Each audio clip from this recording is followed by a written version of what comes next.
Praise the Lord. கர்த்தருக்கு ஸ்தோத்திரம். கர்த்தர் நல்லவர், அவர் கிருபை என்றும் உள்ளது. இந்த நாளுக்காக எடுத்துக்கொள்ளப்பட்ட வேத வசனம் ஏசாயா 40வது அதிகாரம் 29வது வசனம்.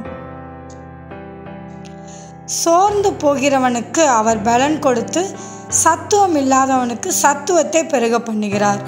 ஆமென்.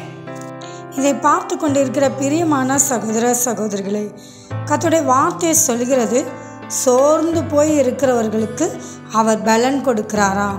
ஆம், எனக்கு அன்பான தேவ பிள்ளைகளே, நாம் ஏதோ ஒரு காரியத்தை எதிர்பார்த்து இருப்போம். ஆசீர்வாதத்துக்காக எதிர்பார்த்து இருக்கலாம், அல்லது வியாதியிலிருந்து சுகம் பெறுவதற்காக எதிர்பார்த்து இருக்கலாம், வேலைக்காக எதிர்பார்த்து இருக்கலாம். இப்படி பலவிதமான காரியங்களுக்காக நாம் எதிர்பார்த்து இருந்து சோர்ந்து போய் இருக்கலாம். சோர்ந்து போய் இருக்கிற உங்களை பார்த்து தான் கர்த்தர் பேசுகிறார்.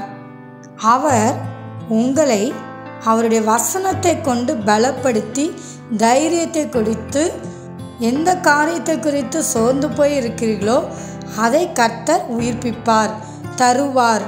ஆமென். சோர்ந்து போகாதிருங்கள். எத்தனையோ வாக்குத்தத்தத்தை கர்த்தர் உங்களுக்கு கொடுத்திருக்கிறார். அந்த வாக்குத்தத்தம் தான் உங்களை பலப்படுத்தும். அந்த வாக்குத்தத்தத்தை நீங்கள் விசுவாசித்து அதை சொல்லி ஜெபிங்கள். கர்த்தர் ஏற்ற வேளையில் உங்களுக்கு எல்லாவற்றையும் கொடுத்து ஆசீர்வதிப்பார். ஆமென். தேவன் தாமே உங்களை ஆசீர்வதிப்பாராக.